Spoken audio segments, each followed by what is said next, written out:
Hello YouTube, welcome back to my channel. I am Cola Boy and you are not. Today a new package has arrived and in this package there is the Garmin GPS Map64, which is a GPS navigation device for outdoors, for hiking, for boating, for maybe even bicycling, but also for geocaching. What is geocaching? Going to talk about that. Going to have a quick overview of the GPS Map64. But first something else, because something happened with some software on my PC. Somebody stole my office. You have my word.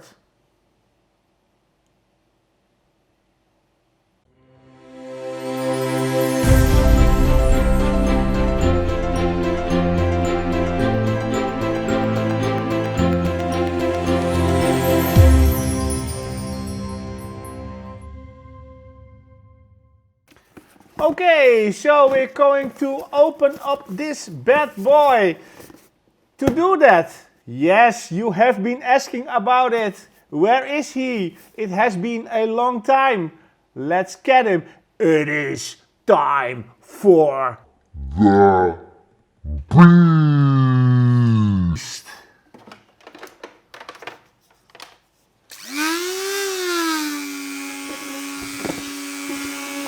I never mean your beast of burden.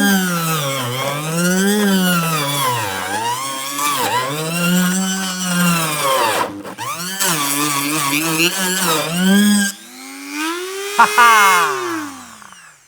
That was the beast. Okay, let's open up this package. In this package we have a brochure and we have the subject of our video, the Garmin GPS Map64. Let's crack her open and I'll tell you what it is all about. It will be no in-depth details, no technical blah blah blah, just a quick overview, quick unboxing, and then continue with the subject of geocaching. That is nerdy, that is fun, so follow me.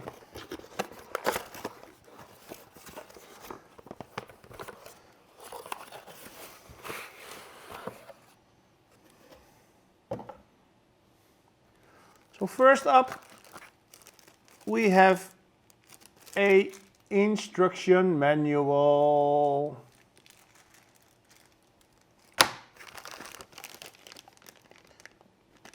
We have a standard USB cable.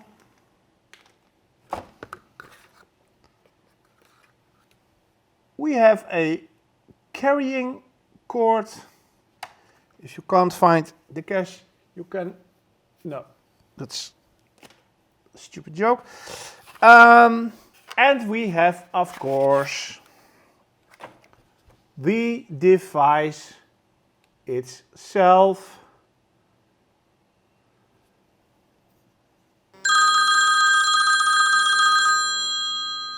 Hello? Hello?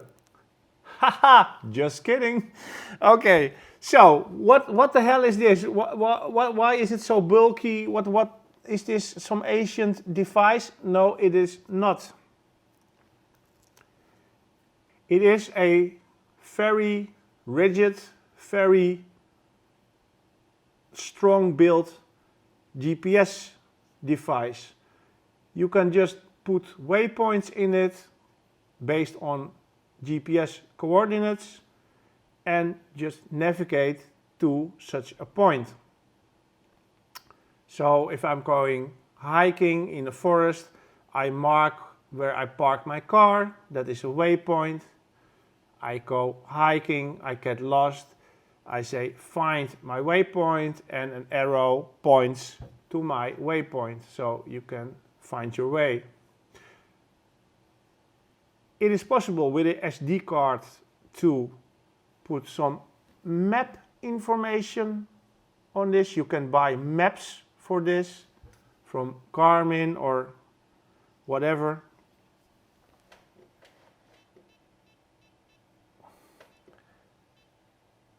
It comes with a base map, but I mean that is really main roads, very low detail information. If you really want to go in depth, if you really want to have all the hiking trails, all the stuff, you need to buy a separate map. So yeah. Now you might ask yourself, if I go hiking, I just don't use my smartphone. I mean, you have so many navigation apps nowadays. I mean, whatever. But what if it starts to rain? What if you drop your device? What if your device is getting dirty? Your phone is not suitable for that. What if your battery dies after 2-3 hours?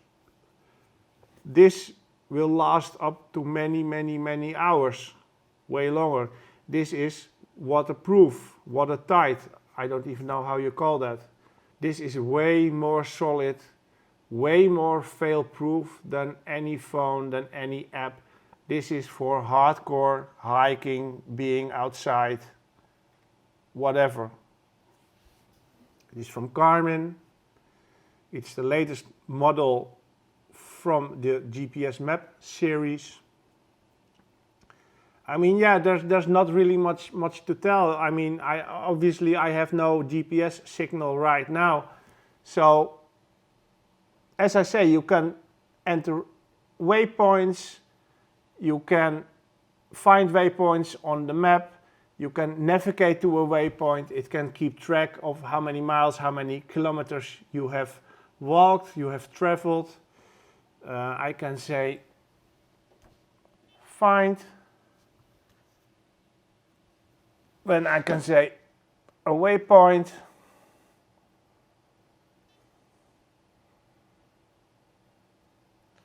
just choose one,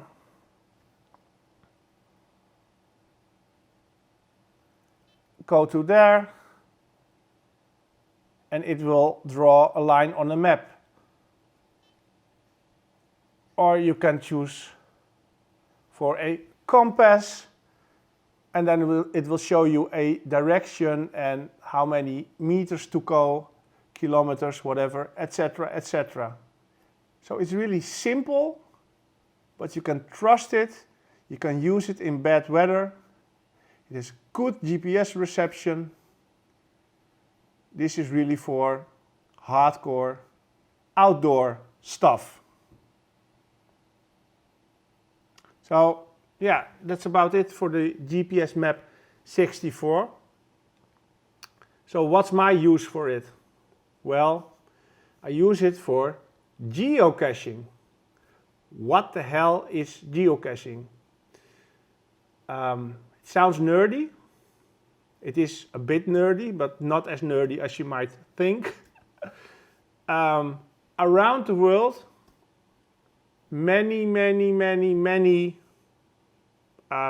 treasures have been hidden by people. The GPS coordinates of that treasure have been measured. They have been put on a site. So I enter such a coordinate. I go to it. I'm going to look for the treasure. And I find a box, a plastic canister, a box, a Tupperware box, something waterproof, something airtight, hidden somewhere.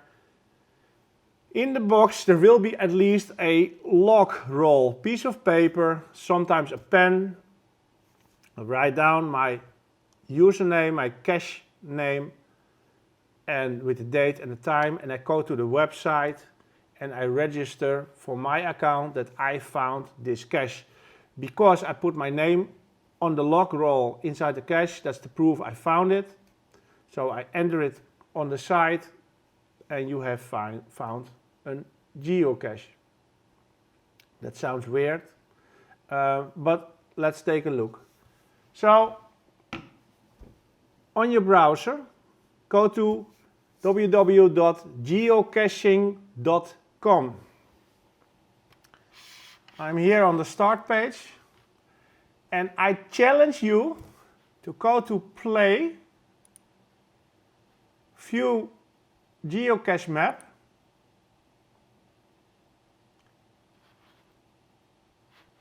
search for your hometown, and be amazed how many geocaches there are in your area.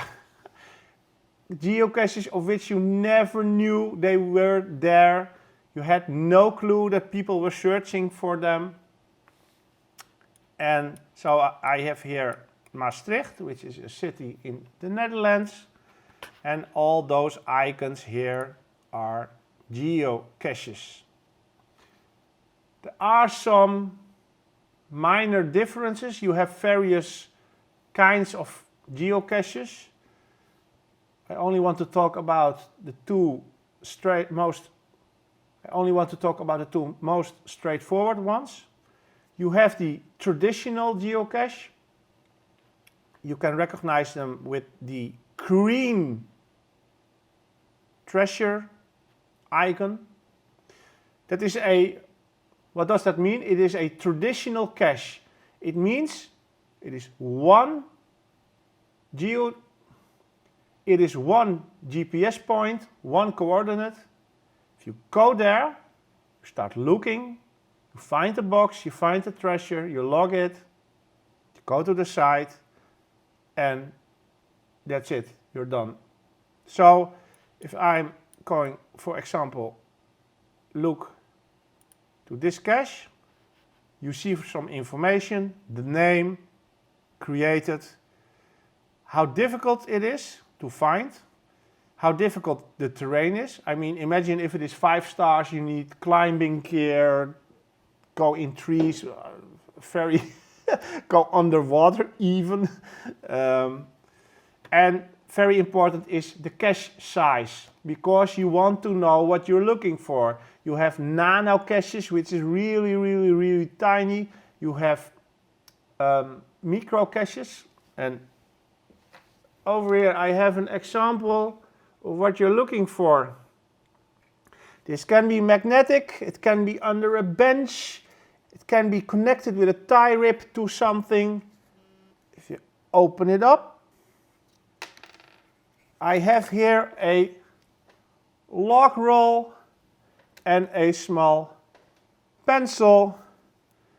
I just put on my geocache name from the site, the date and the time, and maybe something like, thanks for the cache, it was nice, I'm covered in mud, thank you, I've searched 3 hours to find it. You put everything back, put the pencil in,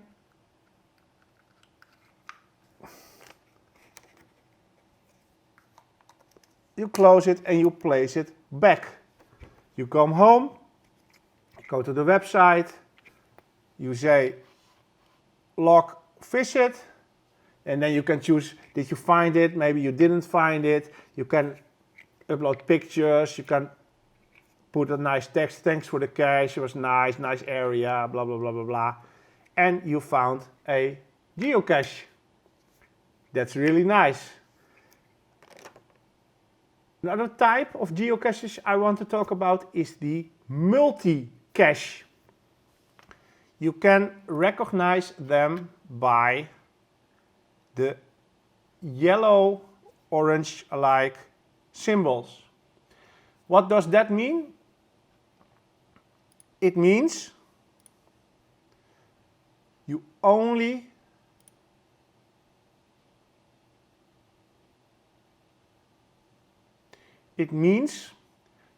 get the starting point of this geocache. And often it is like a parking place or some start of a trail, whatever. So that is the coordinate they give you. You go to there, you print out the text of this geocache, And yeah, this is maybe not the best example, but okay. So on waypoint 1,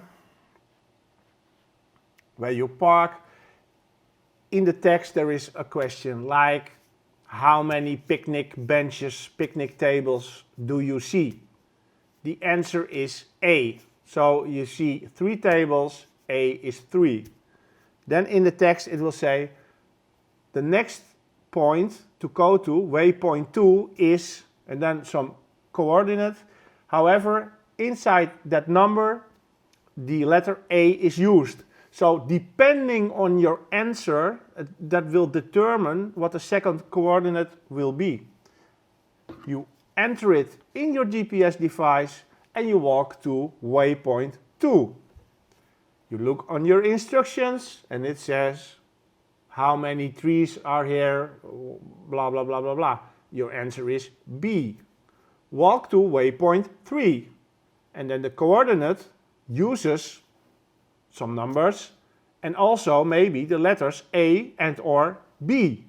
So depending on your answers, you get the second, of the third, the fourth, the fifth coordinate.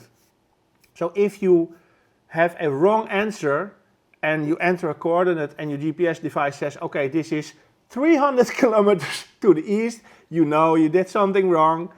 That is not the correct waypoint. Think again, read the instructions very carefully and just do it right.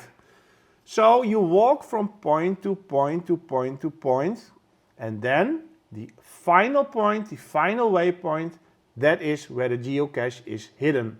And more often than not, it will be near the starting point. So if you have found the cache, locked it, you are near your car and you're done.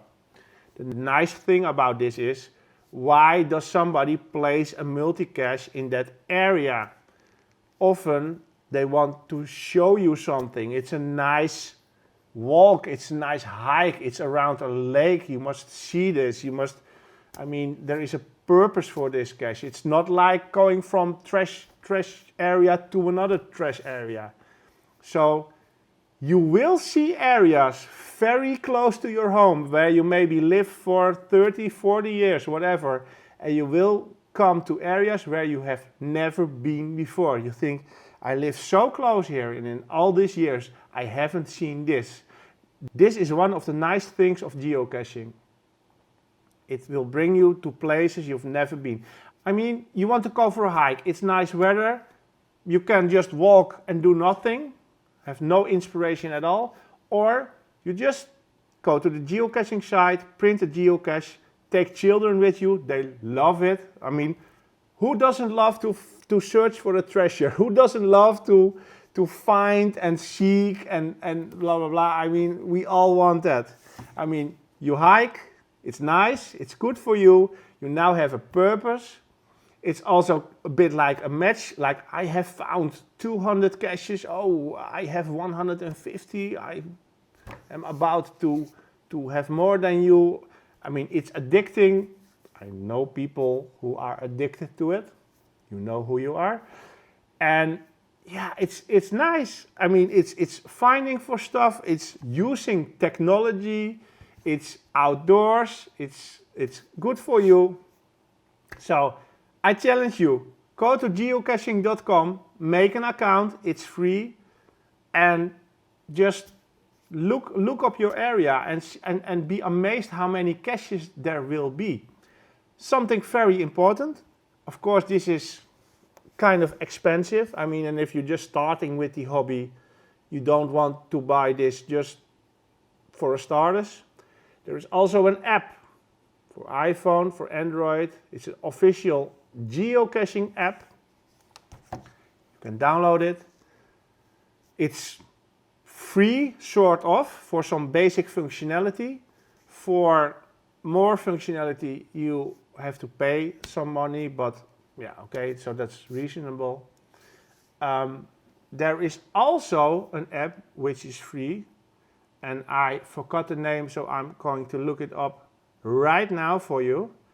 Oh, I'm so not prepared for this. What is it called? Oh, it is, I can't find it. I can't find it. It's like, I mean, any app where you can enter a GPS coordinate and navigate to it will do. I mean, basically that is what you do. So, and I found something very nice which was free. It is called Commander Compass Lite, which is a free app. You can download it from the App Store. You can just enter coordinates. Be aware, there are 2 or 3 ways in which you can write down GPS coordinates. You have like with digital minutes, with hours, with degrees and seconds. So some, I mean, like navigation devices in cars often use another method to display coordinates than geocaching. So, but it supports all the formats. So you can configure the right one, because otherwise you can look for years and find nothing. I mean, so with this, with the app, you don't even have to use the Garmin. You just prepare at home, at the site, write down, print out coordinates, instructions if it is a multi, go on your way, enter the coordinates and find your cache. I almost forgot, I also have an example of a medium geocache. We have this bad boy, a army ammunition box, often used for geocaches, watertight, airtight, very sturdy. It will be, people think who starts geocaching like it's in the ground with earth on top of it, and I have to dig. It's almost never the case. I think even nowadays it's forbidden. Way more often it's on the ground, covered by a part of a tree or something on top of it. I mean, but it's not like buried into the ground. Almost never. It's more easy to find. I mean, open it up and you will find a logbook, a pen, pencil. Always bring a pen yourself, because yeah, I mean, if you find it and you cannot log, then you're really screwed. You have to make your finger bleed and write with your bleed or something, I don't know.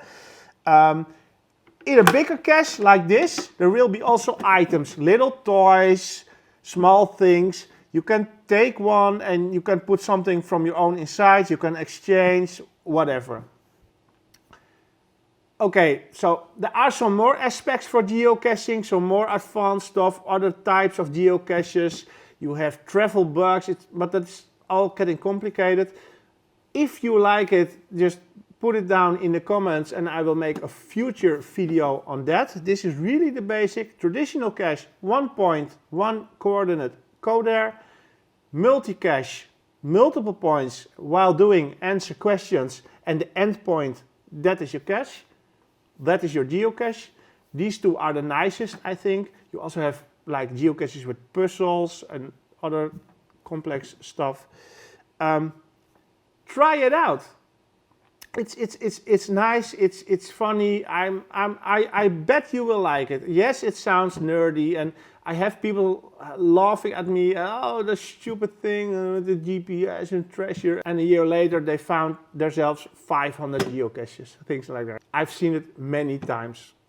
Myself, I'm not that active anymore. I was some years ago, but now since my son is getting a bit older, 5 years old, he starts to like it, so I might pick up on the hobby. Speaking of him, on May the 2nd, I think, the Monday, I will go with him on a holiday to Florida. Orlando, Miami, Keys, whatever, drive around. I will try to make some vlog videos of that, but yeah, I go alone with him, so that will be a bit tense, that will be a bit challenging, jet lag, 6 hours time difference. What if he sleeps in the plane, wakes up at night and starts sleeping again when we are in Disney? When must I sleep? because I'm alone. So I must sleep while he is sleeping, otherwise I have a problem. What if I get sick? So there are a lot of challenges. It will be demanding, but I thought about it. I hesitated. Shall I do it? But fuck it. Fuck everybody. I want it. I love the USA. I love Florida. He will like it. Yes, it is a long flight. Yes, we have to drive a lot, but I'm sure we can do it. So I hope to make some videos for that. I cannot promise anything. So maybe till after the holiday. Oh yes, almost forgot. If you subscribe on YouTube to a channel, for which I'm about to ask you, subscribe. Don't think that you will always get a notification when there is a new video. YouTube, sometimes they give you, sometimes not. If you want to be certain that you are notified, when you subscribe, you have to press the configuration icon next to the subscribe button, and there you can say, I always want to have a notification. And then you are sure you will get an email or whatever, or even if you have the YouTube app installed on your smartphone, you will get a pop-up message. So I didn't know that myself, so now you know, maybe it's handy. So if you like this video, thumbs up, please. Even better, subscribe. If you found some geocaches, if you like it, if you hate it, write it down. I'm curious. If you want a second video of this more in-depth, please let me know. So that's about it. So thanks for watching. Bye bye. Done.